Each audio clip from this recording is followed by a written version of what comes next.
முதல் வாசகம். இறைவாக்கினர் மீகா எழுதிய நூலிலிருந்து வாசகம்.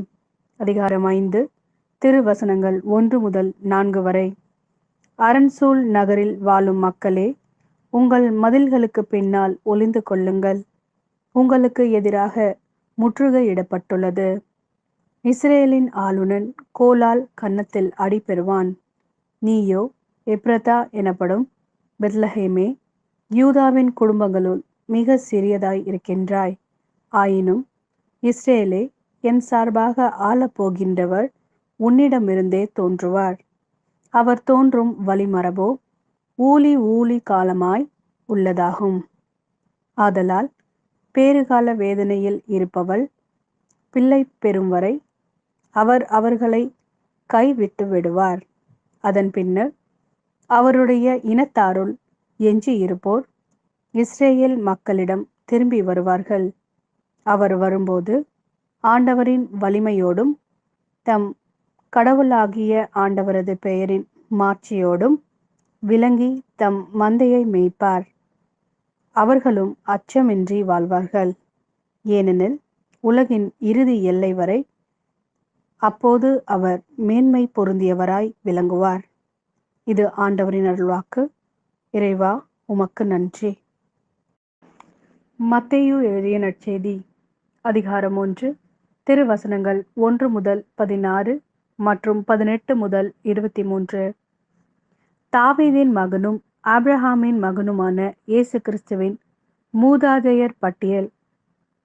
ஆபிரகாமின் மகன் ஈசாக்கு, ஈசாக்கின் மகன் யாக்கோப்பு, யாக்கோப்பின் புதல்வர்கள் யூதாவும் அவர் சகோதரர்களும், யூதாவுக்கு தாமாருக்கும் பிறந்த புதல்வர்கள் பெரேச்சும் செராகும், பெரேச்சின் மகன் எச்சரோன், எச்சரோனின் மகன் இராம், ராமின் மகன் அமினதாபு, அமினதாபின் மகன் நகசோன், நகசோனின் மகன் சல்மோன், சல்மோனுக்கும் ராகாப்புக்கும் பிறந்த மகன் போவாசு, போவாசுக்கும் ரூத்துக்கும் பிறந்த மகன் ஓபேது, ஓபேதின் மகன் ஈசாய், ஈசாயின் மகன் தாவீது அரசர், தாவீதுக்கு உரியாவின் மனைவியிடம் பிறந்த மகன் சாலமோன், சாலமோனின் மகன் ரெகபயாம், ரெகபயாமின் மகன்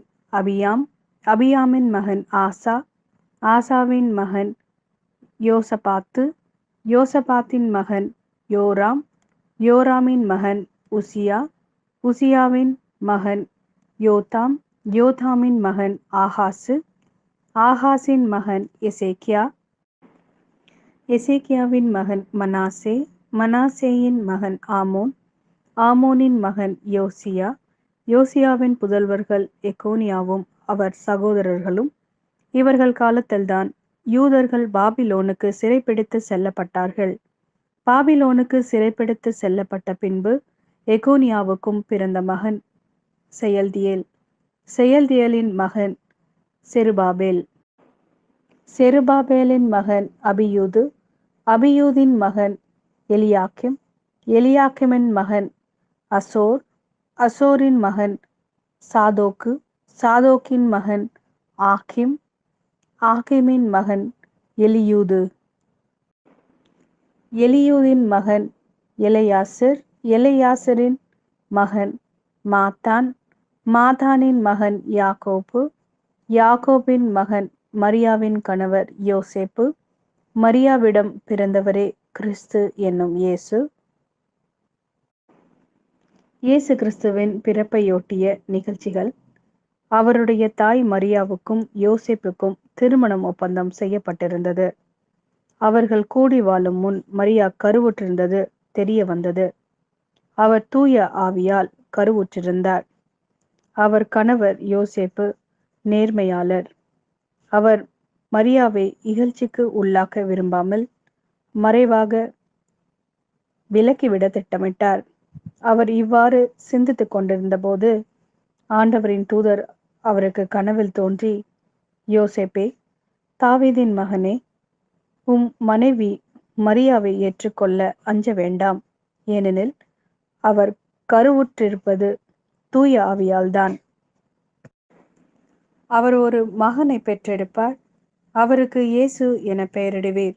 ஏனெனில் அவர் தம் மக்களை அவர்களுடைய பாவங்களிலிருந்து மீட்பார் என்றார்.